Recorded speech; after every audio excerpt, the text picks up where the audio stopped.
So our next session here is with Gabe from Omnisend. We have Brian from Shopify Plus and Debbie, a shared client of ours from One Championship, who's actually joining in from Singapore. So it's very, very late for her. So thank you so much for staying up late and being part of this conversation. Yeah, So of course. what they'll be talking about today is how to leverage technology to create the ideal omni-channel holiday experience. So really, really excited for this talk. And without further ado, let me hand it off to Gabe to really just kick things off. Awesome. Thank you so much, Lindsay. And thank you again to Brian and Debbie for joining us today. Like all good work at home parents, I've got my dog beeper. So if my dogs start barking in the background, I'm ready to go. The kids and my wife are at the grocery store. So I am all set, but you never know what can be expected to happen here. But no, so very, very excited to welcome Brian and Debbie to the chat today. I'm the Director of Customer Success here at Omnisend. So my team and I support a number of clients and just making sure they get the most utilization out of Omnisend in both SMS, email, and web push notifications. And Debbie, I'd love to kind of just hear from you a little bit, if you could give us a little bit of background on your role. Yeah, sure. So I'm with One Championship. So One Championship is Asia's largest global sports media property. So we're based out here in Singapore. But we have offices, we have 8 offices globally, including in the US, in Tokyo, in Beijing, and Shanghai, and in Bangkok, and the works. We have a global broadcast footprint of over 150 countries, and we have over 25 million fans on social media. So I think one good way to think about it is that we're the home of martial arts. We're home to over 150 world champions in various martial arts disciplines. I don't know if any of you out there are combat sports fans, but this includes, 12 times world champion Demetrius Johnson and also Eddie Alvarez. So we've been around now for, the company was founded 9 years ago. And really sort of focusing on merchandise has been a fairly new initiative, something that we started looking at towards the later half of last year. And so I head up our consumer products business, where I'm responsible for, all things merchandise. So that includes, our online D2C business, which is run on our site at one.shop. But my team also handles our live event sales, wholesale, as well as licensing. Awesome. So all very much a small scale, nothing big about that at all, right? No, that's phenomenal. We are, again, so lucky to have you join us today. And Brian, just a quick introduction from your end as well, please. Yeah, thanks so much. It's awesome to be here. Of course, with Debbie and One Championship, I've followed the brand a bit over the years. So my name is Brian Peters. I lead some of the strategic partnerships here at Shopify Plus on our technology side of the house. So managing our largest partners across marketing, store design, loyalty, reviews, you name it. And so excited to be here just to chat about where technology is and where it sits within Shopify Plus and some of our largest merchants, like One Championship and others. So. Awesome. Fantastic. Thank you so much for that. So Debbie, back to you. You kind of identified, what One Championship does, but just, you guys have an amazing website and it's super easy to navigate, and you guys do a fantastic job of really kind of promoting your brand and giving it a great brand voice. There's a number of ways we can communicate with customers as they shop on our sites, and the world can be a very, very noisy place. So what do you see as sort of the most crucial communication channel for converting folks who land on your site all the way through the funnel to get them to purchase? Yeah, I guess, I think these days conversion journeys are never straightforward. Like, obviously we always hope that, a customer is going to land on the site and then that's going to be, they're going to be a customer like from the moment that they land.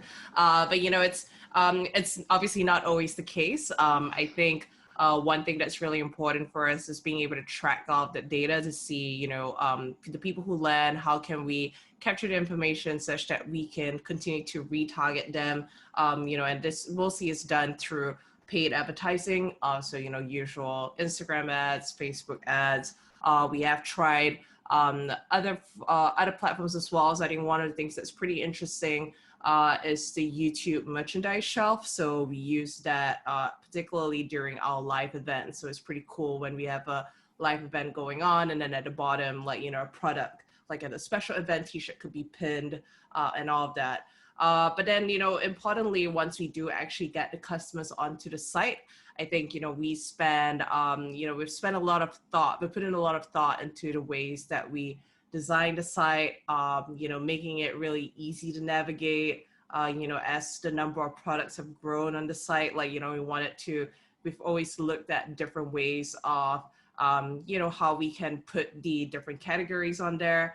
And so, we just try and make things as seamless as possible. So, I think obviously, paid advertising is, I guess kind of that initial traffic driver, but, at the same time, we focus a lot on what our net promoter score is, really building that affinity with the customer, and also just owning that relationship from start to finish. Yeah, absolutely. And obviously, like, events is a big space for you. 2020, as everyone knows, has created challenges for everybody, and maybe not necessarily challenges, but opportunities.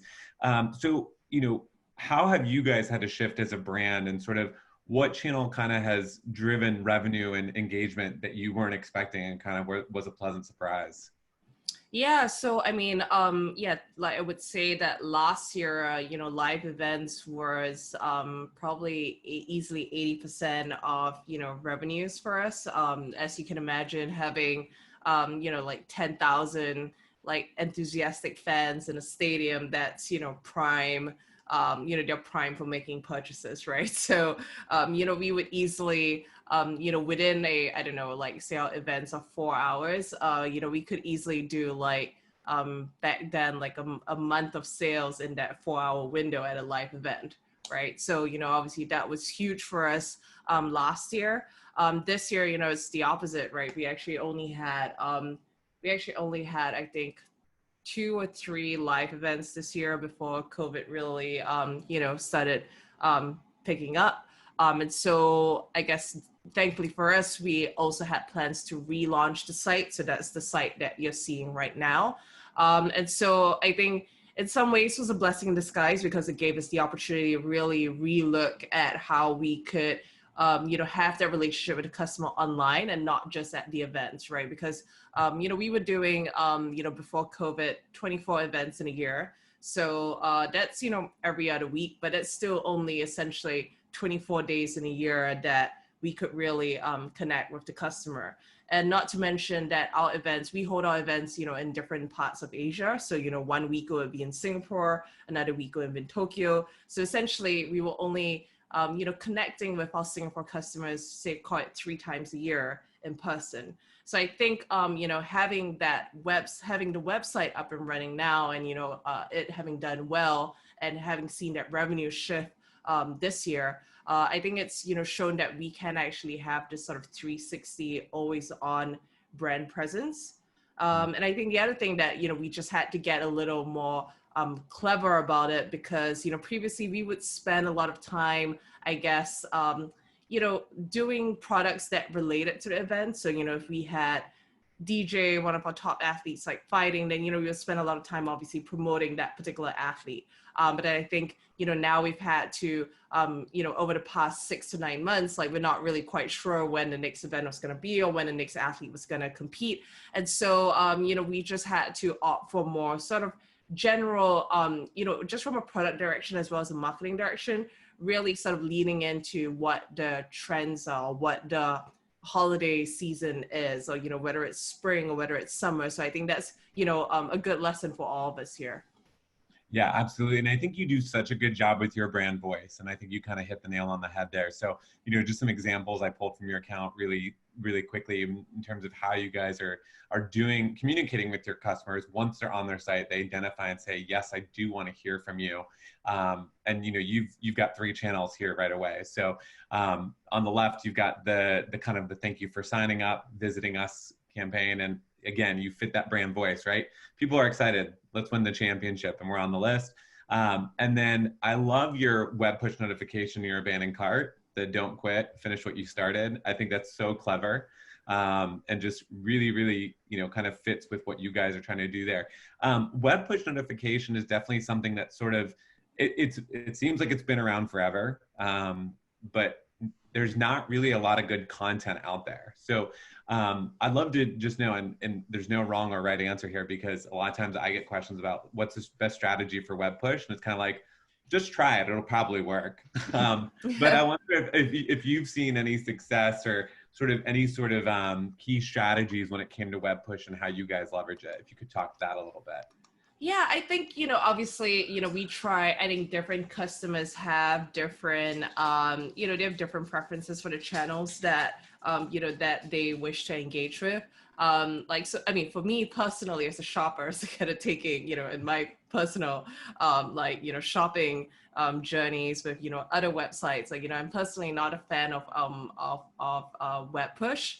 So, I opt more for email, or if it's a brand that, I really do care about, then, I opt for SMS as well. But I think, I think we've learned, and I think it's, it's pretty clear that, not every customer is the same. So, they are going to, I think giving the customer different options to engage with you, and having that flexibility such that you can tap into whoever prefers what channel. And I think that's, I think that's what we really enjoyed about Omnisend, like the fact that we can, opt for so many different ways to really engage with the customer in the way that they prefer. Yeah, absolutely. And I think, just to prove that this is a real live conversation we're having, and there's some outlines, but nothing scripted. You can see I'm going to bounce around to some of the slides, but this is one that I really like a lot in just terms of data. And so you can see basically, 3 to 4 times X the amount of conversion and revenue from touching contacts through multiple channels versus just that single channel. And it's all about trying to, communicate with people where they want to be communicated and how they want to be communicated with. And of course, people appreciate a unique approach. It sets yourself apart, and gives them that kind of guidance to make a purchase with a brand that's maybe doing something that other brands aren't doing. Brian, you've been so patient as Debbie and I have kind of chatted about. It's been great. No, it's been awesome. Yeah. But obviously, 2020 has seen a huge transition to more and more e-commerce. So just love from you, from the Shopify perspective, what have you seen from a growth perspective in terms of just spending and overall trends in online shopping?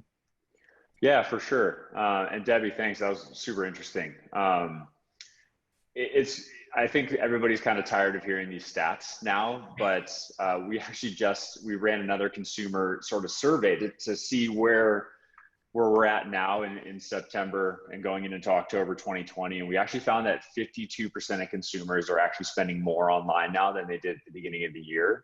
And I think most folks on this webinar are probably familiar with the chart where it shows, the last 10 years and then the last 8 weeks of e-commerce, and how really we've achieved 8 weeks of commerce growth compared to the previous 10 years.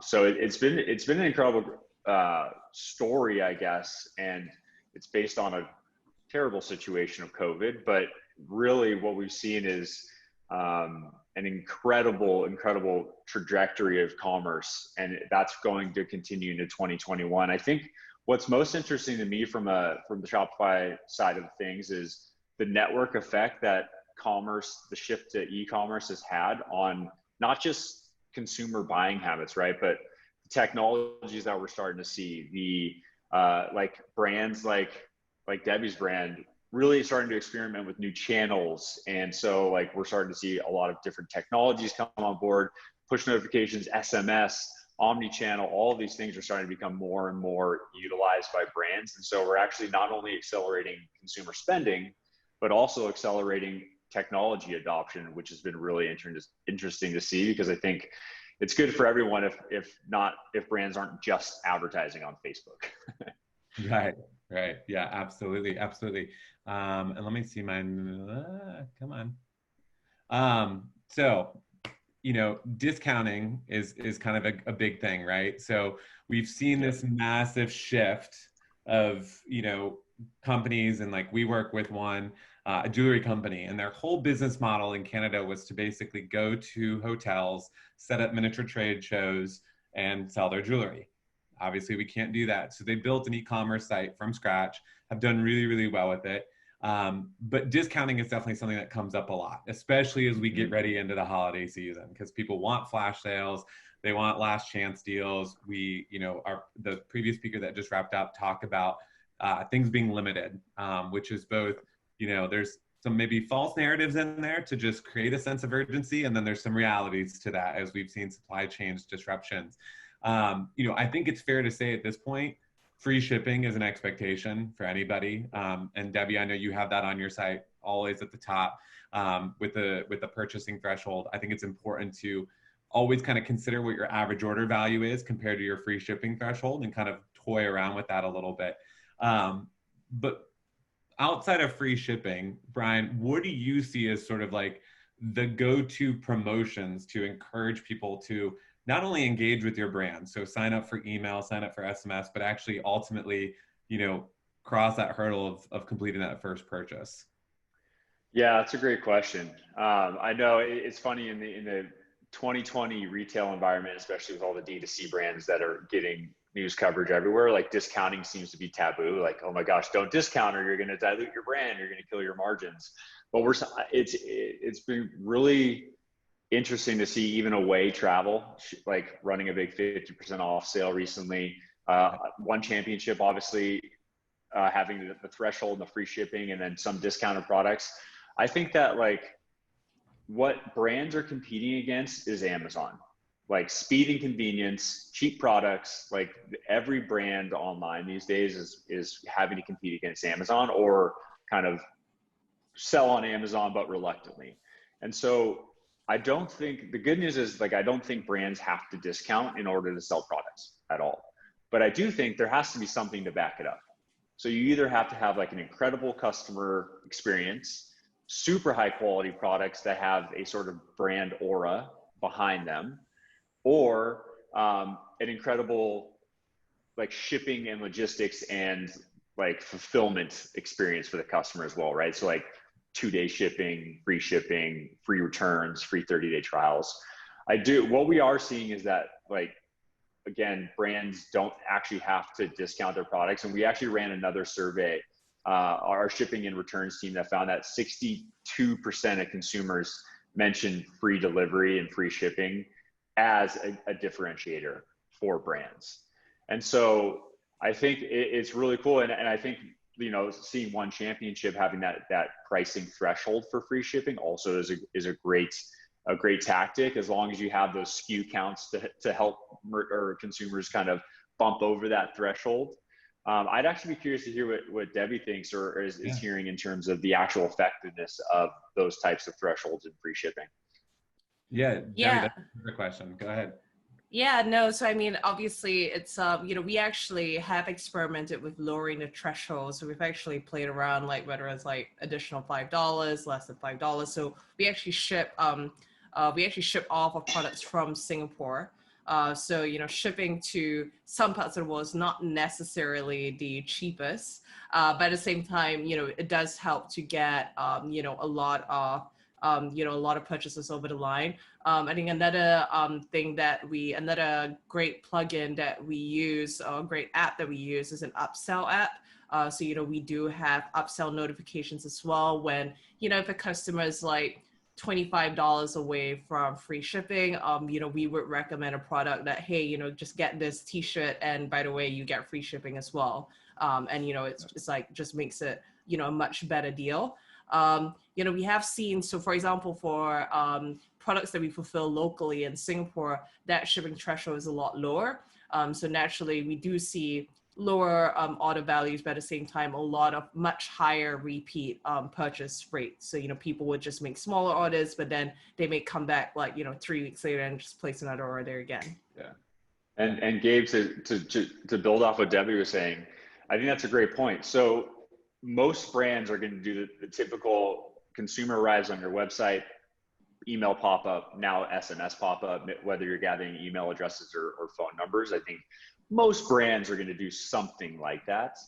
But it was really cool to kind of visit one.shop and see like the merchandising, the personalization of the websites, the one sell or the upsells at checkout, the banner bars, all of the little things that you can do on your website to increase conversion points by 0.5%, 1%. Those are the kind of things that we're actually seeing more and more of these days, is merchants aren't just focusing on like, let's capture an email and send an email. It's much more like, if we're going to get 1,000 visitors to our website this week, that might be low for most. If we're going to get 1,000 visitors to our website this week, how do we go from 3% to 3.2% in conversion?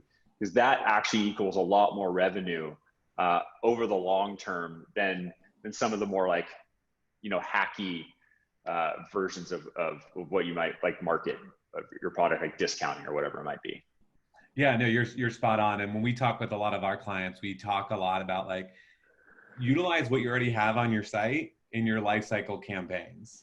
There's no point in saying if you've got a clearance section or you're doing a 30% flash sale over the entire site. I've worked with clients that have a 24-hour flash sale expiring at midnight for the last, and it's been running for 60 days because it's never expiring. So you kind of have to balance it out. But at that point, if your site's always going to be 30% off site wide, you adding an additional 10% in my abandoned cart is not what's going to make me buy or not. You've already discounted it. You reminding me that I'm getting free shipping, or you reminding me that this sale is going to end, that may be enough of a push to say, hey, you know what, there is a sense of urgency here, or you know what, yeah, free shipping is great. I'd rather support, the company directly than going through Amazon. And I think one of the stats that we get a lot is, 60% of product searches start on Amazon, which is just mind-boggling. But when you think about it, like if I'm going to look for a backpack, it makes sense for me just to go to Amazon because I'm looking for a backpack to buy, than going to Google and searching backpack because I'm not looking for the definition of a backpack. I'm not looking up what a backpack is. Like I'm looking to buy one. So if I'm looking to buy one, I'm going to go where I know I can, focus in on products, find that brand, and then maybe I go to the brand directly and start doing some additional research. Do they have different product lines and the like there? So pretty interesting stuff. And Brian, and I know I touched on it a little bit with this jewelry company out of Canada, and I'm sure, Shopify is working on case studies. But do you have any personal experience with a brand that has gone from no online presence whatsoever to, hey, this is a necessity, and has really just kind of done things really well? And what did they do so well? Yeah, for sure. One that is a more recent example and comes to mind is a company called Dress Barn, and they're really big here in the United States. So folks in the US might have heard of them, but basically pre-COVID, they had 650 retail locations across the United States, and they were close to generating $1 billion in revenue for the year. They've since I think they've shut down almost every single one of those retail locations and had to shift their entire focus online. Now they had an online presence before COVID, but it certainly wasn't a fixture for them or something they focused on. And so they essentially, the CEO, I think we got a quote basically saying like, we had to build a $100 million business in 8 weeks. And so what we've seen with Dress Barn is like, they have thousands of SKUs. And right now the challenge, and Debbie, you could probably speak to this as well, is like when you have that many SKUs, merchandising and personalization and search on your website and really delivering the products that people would go and shop for in person, but delivering that in-person experience online, that is the trickiest part. How do you create that offline retail presence? And Dress Barn, experiences, how do you create that offline retail presence and experience online on your website to kind of generate the amount of sales that you would by being able to touch and feel the clothes? Yeah, and I think Debbie, you guys have done a good job with this sort of like, and if I go back to the the homepage, this is obviously a slider, and it's very straight, right? You've got like shop men, shop women's, and it's about creating that experience. I always tell people like, and it's that fine balance between how much do you personalize the experience versus how general do you create it, right? If you look at email design templates and here's the best emails, you see a lot of the most successful emails that perform well are the most generic. Because if I get an email, if I always kind of use the Starbucks example, and this is where I like to tell, like, pretty much I would say 98% of the time I go into Starbucks, I get a grande dirty chai. It's a chai with a shot of espresso. It's what I get every single time. And like, I know Starbucks knows that that's what I get every single time. I never pre-order because I like the interaction with the barista. If I go in and they go, hey, we knew you were coming, here's your grande dirty chai, I've missed out on the experience. That's what I was going for. You know, Target, they're super successful because they literally have everything, right? You just go and you're like, you know, I went for a pack of bread and bought $300 worth of stuff. And so it's that constant balance between, yes, personalization is important, but if you recommend something for me and I don't like it, rather than me just bouncing, being like, I'm done, because it's not what I wanted, I want the experience to be in control of it. And so, Debbie, I think you guys have done a good job in sort of kind of creating these broad categories as sort of your first focus to get people to shop on. Is this something is this an approach you've always taken with the brand at One Shop, or is this something you guys have tested and seen success with? Yeah, so I mean, you know, when we first launched the site, like, you know, we had maybe call it like 50 SKUs, or maybe not even, I think maybe less than 50. And then that's obviously grown and expanded over time. And, you know, to be honest, I think, you know, we're still trying to figure out what is that ideal number of SKUs, because I think like, you know, 1,000 would definitely be, you know, way too many for us and for our customers. Like, you know, sometimes you have that, the paradox of choice, I guess. But, you know, I think right now we probably have, you know, the number of SKUs have doubled to correct, like maybe like 120, 130. And so I think as the number of SKUs have grown, you know, we've also looked at ways that we could design a navigation differently. So, you know, on mobile, especially, I would say call it like 90% or 85 to 90% of our traffic comes from mobile. So we definitely look at our site from a mobile first perspective.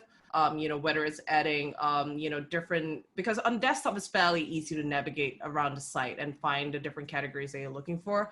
When you have limited screen estate, you know, we have to obviously put the things that we believe that, you know, like new launches, we want it to be right front and center in front of the customer.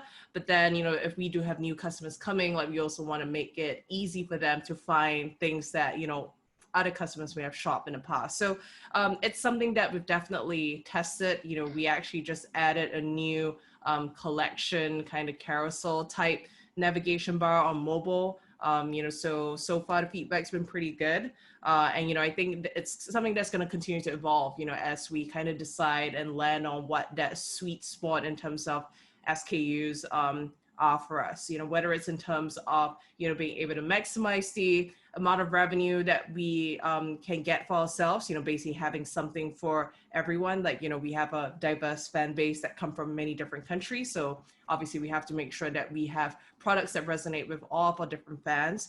But, you know, also just, yeah, balancing that with, you know, just keeping our inventory healthy and, you know, just making sure that we are picking the right products and picking the right products that sell. Yeah, absolutely. No, that makes a ton of sense. Did you say 80 to 90% of your traffic's on mobile? Yeah, it is. Wow. Yeah. I mean, I'm sure Is that's that, the same is that for a lot different? of merchants. No, Is I it was going to different for say, I other bet brands? you that's the case for a lot of merchants. And like, I'd be curious to know how many merchants like don't specifically only test their website on mobile, honestly, you know? Yeah. So I mean, like, you know, originally I think when we were first designing the site, because when you have desktop, like you get really excited. There are all these like cool little things that you can test out, and if you go to our site, Yeah. like we have all these things about, oh, you know, you can see it on this on you can see it on this athlete, or like you shop like this way, like, you know, we had all these like different functions, and then we had to, you know, then translate that into a much smaller screen space. And, you know, like as part of our SOP, like, you know, we check our site like 2 times. So we actually we are a Shopify Plus customer. So we actually now have 4 different storefronts. So every single day we have to check 4 different stores. And the process is always start with the mobile first, and just see how that is flowing, see how that is working. And then, okay, we should check the desktop and see how that looks and flows too. Wild. Yeah, and I just wanted to throw this up. I mean, we could bounce around a little bit here, but you know, this is just one of the emails, and I love your emails because again, it's broad enough that it's, you know, targeting all of your audience to shop, and you have the clear call to action, and then you have the gentle recommendations. So again, it kind of gives everything, it gives something for everybody. But you know, opens is on by device, mobile is about 40% of your opens, but you can see it kind of aligns with sort of your storytelling there of the traffic, right? So almost 76% of the clicks through your emails are coming on mobile device. And I feel like some people may open up the email initially on desktop and then go, you know what, I really enjoy the mobile experience. So let's switch over there, which is a perfect thing. I always tell people, like, you have to monetize these things and make sure, like, there's nothing worse than, you know, if you get on your phone and try to buy something and it's a bad experience, it's enough to drive people away from that conversion. You know, we look at Amazon and everybody always kind of compares themselves to Amazon and what are they doing? Like, if you think about shoppable apps on your phone, most of us have Amazon, maybe Whole Foods, because we have to get our 5% discount for being Amazon Prime members. And that's really the only time you ever open that app, right? So, you know, Amazon has done a great job, you know, swipe to buy. We all know we spend way too much money on Amazon. It's because it's so convenient. But being mobile first and being mobile aware, I think, is a huge, huge conversation to have. So Debbie, from this, we'll kind of pivot a little bit, because obviously we need to, our title was holiday, so we got to talk about holiday sending a little bit. There's so much fun stuff we can talk about. What do you feel your kind of key goal going into holiday is going to be to exceed what you guys have done in years past? Because obviously this is a different environment. So what kind of things are you guys focusing on to make sure that this is a record-breaking year for you all? Yeah, I mean, well, it's already a record-breaking year for us. So I guess now it's just a question of like how, you know, how much we can keep pushing the envelope. But yeah, I think, you know, I think if you start off with the whole Black Friday, you know, weekend, which is, and actually in Asia as well, we have Singles Day, which is also in November. So November will be, you know, a huge promotional month for us. And, you know, we're looking at this as an opportunity to really, you know, just, I guess, move some of the older products that we have, because like I said, you know, we're still trying to find that balance of what is the right number of SKUs. I think, you know, some of the stuff that's done well in the past, like, you know, we have a couple of broken sizes we would like to, you know, just kind of clear that and move on such that we can, you know, get ourselves ready for 2021. So, you know, I think it would be a good opportunity to test like different promotion mechanics, right? So I think obviously the simple one is to do a site-wide promotion, but then we do have, you know, some more premium products such as the gloves that you see. You know, that's probably a product that we wouldn't want to discount, you know, even over a Black Friday weekend. So, you know, we'll probably be testing different forms of promotion mechanics, and yeah, just seeing how that does, and yeah, get our products into the hands of our fans that maybe didn't have an opportunity to, you know, to own them before. So I would say that's what we're looking at for the month of November.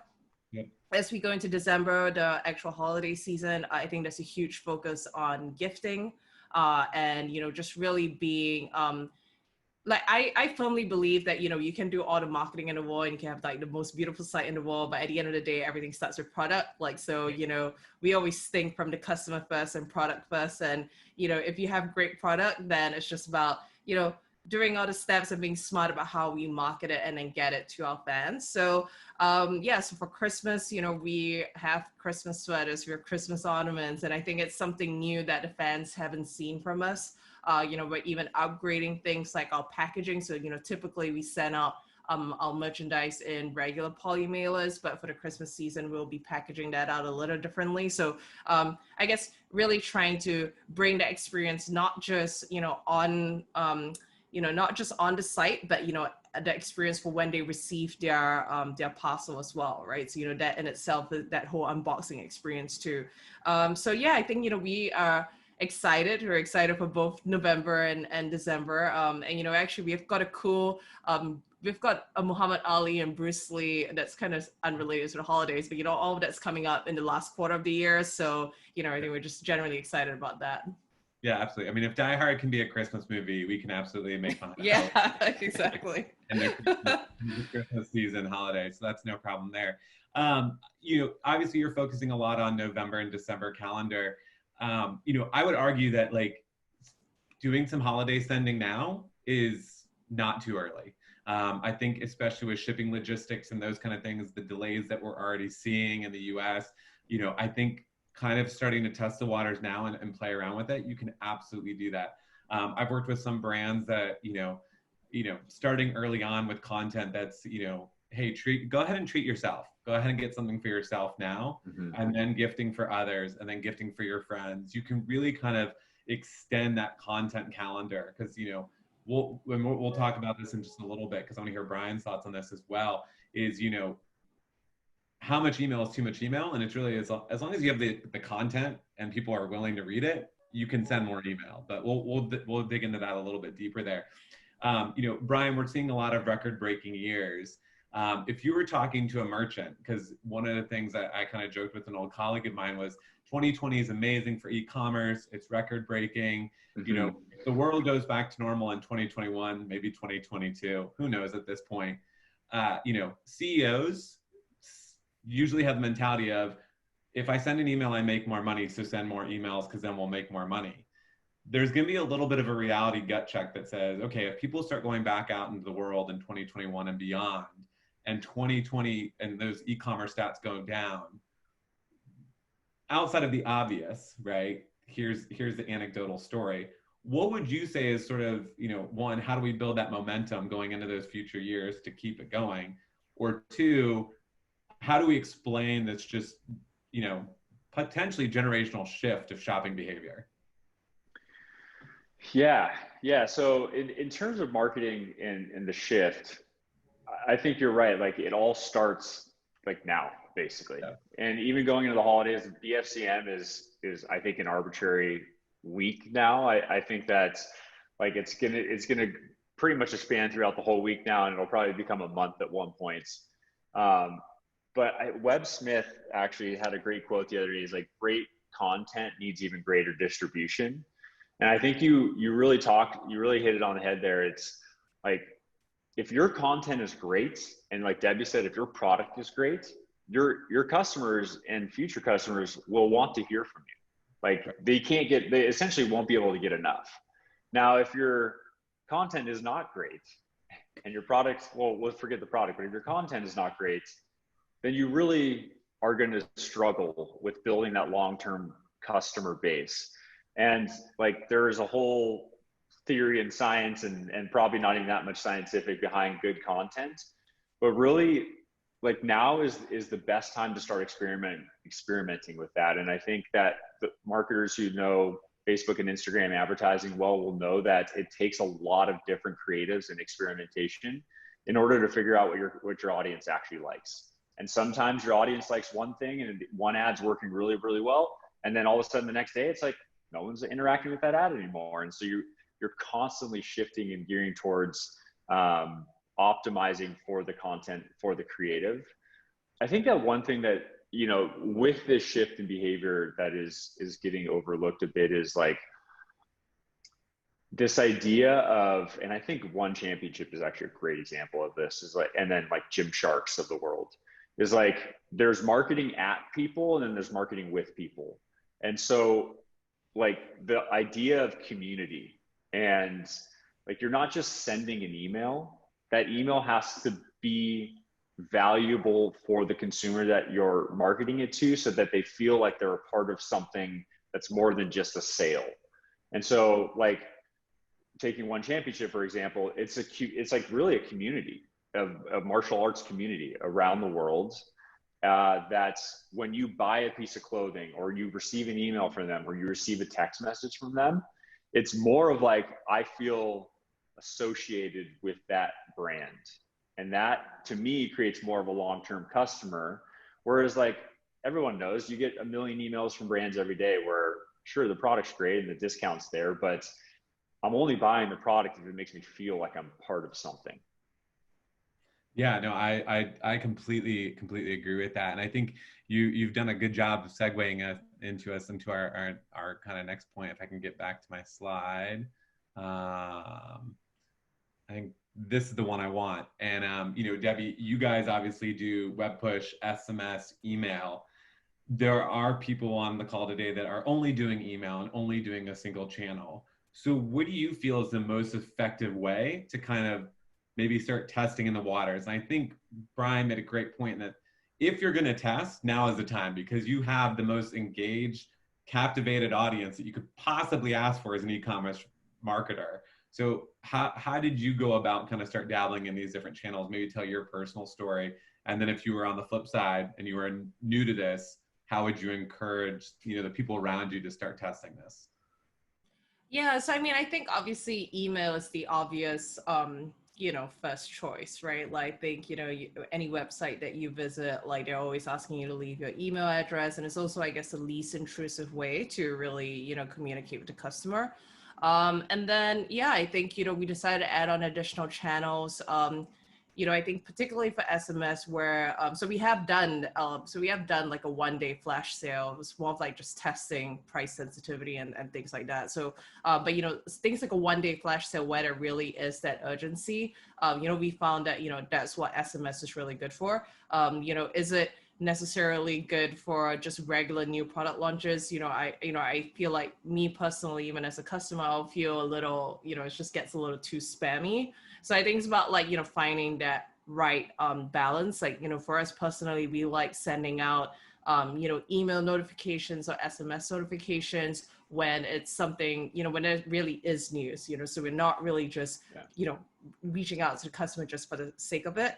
But, I think even here on the screenshot where, we have the exit pop up, that's actually been really successful for us. And I think one of the reasons why I like the exit and 10 pop up more so than the entry pop up is just that, people can browse the website, in the way that they want to. And, they are, fully enjoying and immersing themselves in an experience as it is when, if this was a physical store and they enter in through your 2 front doors and they are like browsing this shelf or they are browsing this, this clothing rack. So, we want to give them that full experience and not shortchange them. And, if they do decide to leave and, come back another time, we want to make sure that they remember to come back and give them an incentive to come back. So personally, like that's done really well for us. And, it's something that I think we'll probably have. I don't think we'll get rid of that. But yeah, I think to others, it's really just about experimenting and, just making sure you kind of revisit how each of those channels are performing, and figure out sometimes it's also, it may not necessarily be the channel itself, but also the creative or the content and, even tiny little things like copy, micro copy, all of these things, make a difference. Yeah, no, I agree. And I should have grabbed a screenshot of your exit intent. This is just a stock photo I had, or, it's an Omnisend pop-up, but just grabbed it. But no, I think it's important. It's also, when you talk about like copy, it's extremely important where this could be the first taste of sort of your brand voice, right? And so making sure that this matches what your brand voice is and what the community is that you're trying to create is extremely important. I think you guys do a really, really good job of it. And of course, I grabbed your Shopify checkout because this is another place I kind of encourage consumers or merchants to start testing, right? Are people willing to give their phone number in a pop-up? If they're willing to give you that phone number, there's a good chance they want to hear from you via SMS, right? It's a gentle notification. And then push subscribers, again, you can enable it. And if people don't want to hear from you that channel, they just ignore it. And if they do, then they accept it and it moves on. Brian, from your perspective, what do you see as sort of like, SMS is obviously probably going to be the fastest growing channel. We've seen, partners at like Attentive and that kind of stuff, they keep raising rounds of funding and they're a well-known unicorn and stuff. And so we've obviously embraced the idea of Omnichannel here at Omnisend as well, because we do see the value in it. What channel do you kind of see as being underutilized that should be utilized more? And if you were on the merchant side, you would say, okay, email given, we know 40-1 ROI, we know automations, this is the next channel that you should absolutely incorporate. Yeah, for sure. I think SMS is becoming a given, so I won't use that one. Okay. Because I would loop that in with email. And the reason that they're so important is people rarely change email addresses, and they certainly probably much more rarely change phone numbers. So marketers should definitely be thinking about phone SMS moving into 2021 and for sure this holiday season. I think, like, not to repeat myself from the last one, but I really do consider influencers and community as a channel. And I think that I think one of the reasons that brands don't engage in that is that it's a lot of work, honestly. And like engaging influencers, creating, communities, responding to them, understanding how to collaborate with every single influencer on an individual level, getting them to share your products in ways that fit the brand, but also fits their style. It's just a lot of work. But I honestly do think that social selling is kind of where we're headed. If you look at, WhatsApp and TikTok and Snapchat and all the channels that are becoming like their own little commerce platforms, they're all really glorified versions of influencer marketing and social selling. And every single one of those people are influencers, and they're like little mini businesses. And if you could tap into those communities and leverage those little mini businesses of, 10,000 followers here, 30,000 followers there, 5,000 here, you essentially get a sales team for the work that you put into it. So I'm big on that. And I think that, like, I love Debbie's point about, thinking about especially on mobile, thinking about the experience when people walk into your shop. I've never heard of that put that way, Debbie. That's awesome. Like, what would you want? Do you want like the Nordstrom experience, or do you want like something that's a little more hands off, and then when the customer is ready to, like, then you hit them with the information that they need, right? So thinking about that and all the things that happen on sites, and then connecting that into your marketing are things that I'd recommend for sure. Yeah, absolutely. And there was a viral video going around in the e-commerce space where the guy is checking out on High Street, and they kind of go through the online checkout process, but in person. And so the lady's trying to buy a cupcake, and she's like, "What's your first name? What's your last name? When's your birthday? What's your mailing address?" And it's so funny how they ask for all this information, obviously, to complete the transaction. But pretty funny in terms of just that experience when we talk about how do we recreate that in-store experience online and be mindful of that. So Totally. I know we're coming up on time, and we're going to have several questions we want to answer as well. It was funny. I was starting to kind of Google, like, okay, email strategy for holiday 2020. And one of my favorite sites, just because we get a lot of questions about, how do I come up with the email content? What's a good example of emails? And so these are 3 sites that I love. One, Pinterest. And so the right is a screen grab that I literally typed in Cyber Monday emails on Pinterest. And this was just the first initial scroll that I captured. And so, we don't need to recreate the wheel, but you can also see all the kind of discounts in there if you really start, digging into it. And then Mild.com is basically a searchable database of email newsletters. So if you don't know that one's great, because if there's any brands, if you're a smaller brand and you're trying to emulate the bigger brands, sometimes it could be a good thing and sometimes it's a terrible thing. I've worked with high-end luxury brands that have gone, 60% flash sale every day, and they can't get out of it. And so that's not the way to go. So, but gives you a sense of, if you look at a lot of emails, it's a text overlay, a graphic, super generic, super kind of broad. You don't have to worry about like crazy dynamic personalization. And then really good emails.com is another one, just in terms of like looking at automation and lifecycle conversations. But Debbie, as we kind of wrap this conversation up and we go into holiday, if you had to give a merchant sort of the one thing that you have to make sure is implemented before holiday, what's the one thing that you would say this has to be done? Otherwise, what are you doing? That's a tough one. Gosh, I don't know. No, I mean, I think I would just say that, like, we talked about mobile first. So, I think that would be my, advice to all merchants. Like, if you've not like looked at your site from a mobile first lens, it's definitely time to do that. Because I think it's, like you mentioned that meme about like, oh, like somebody buying it in a real store. Like, I think it's very straightforward when you enter a physical store. It's almost like you know what you're expected to do. I think it's a little less straightforward. It's almost like you have a starting point A and like an ending point B, but there's so many different things that you can do in between point A and point B. And I think just, especially in the holiday season, if there are like particular deals, like say they're bundling deals, or if there specific holiday items that you're trying to get people to purchase. How do we, guide the customer from point A to point B in, the most straightforward way?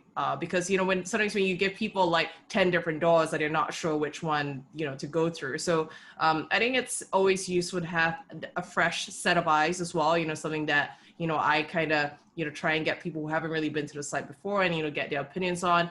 But yeah, just, I think getting that, like looking at a site from a mobile first perspective, and also, asking yourself, what are the key messages that you really want to put out there to your customer and for them to take in. Yeah, absolutely. Absolutely. Great points. And Brian, I'm going to ask you the same question, but you can't use Debbie's, even though she gave me two. You have I was going to build off of Debbie's because I actually think that's a great point. I think that like with mobile is it's hard to talk about mobile without talking about website speed and mobile speed. So I would encourage like, do everything you can to increase the speed performance on your website. And honestly, like even a half a second reduction in page load time can increase your conversions. And then the other thing too is like building on that is like use a tool like Lucky Orange or Hotjar and see what your customers actually do on your website. Where are they clicking? Where are they dropping off? Where are they having trouble? Are they like, maybe they're clicking on the FAQ page 1,000 times a day and your FAQ page has like one FAQ, right? So I think understanding what consumers are actually doing on your website and then thinking about website speed, especially on your mobile devices, all leads to more conversions. Yep, absolutely. Perfect. Yes, and that was Hotjar. And what was, you said Lucky Orange was the other one? Yeah, Lucky Orange and Hotjar. Mm-hmm. Hotjar. Okay, perfect. Perfect. Yeah, and I would say, just because I'm in the email space, I would say make sure you have a welcome series and abandoned cart. If you have those two automations live in your marketing channels, it's going to drive whatever ROI you need to pay for whatever email platform you're using out there. And then obviously, if you incorporate those multi-channel touches, you're going to have a successful holiday season.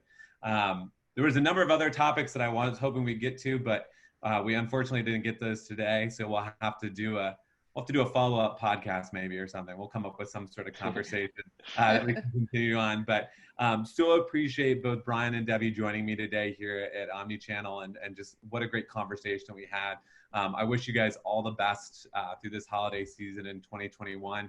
And I think you could probably find us all on LinkedIn or any of the business networking tools out there. So feel free to reach out to us. Debbie, Brian, any parting words before we go? Thank you for having us. Yeah, thank you. Thanks for having us. It was great. I enjoyed a great conversation. I love it. I love it. Thank you guys again so much. And I guess at this point, I'll hand it back over to Lindsay because that's all we have. Just taking, here we go. Okay. Awesome. Hey. Yes. Here we go. Thank you guys so much. This was awesome. The recording for those that are watching and wondering when it'll be out should be out Monday. Again, Debbie, Brian, Gabe, all amazing. Thank you so much. This is really, really interesting. And Debbie, we'll let you go because I know you need to get some sleep. So thanks for tuning in extra late. No worries. This was Thanks awesome. a lot for having me. Thank you guys.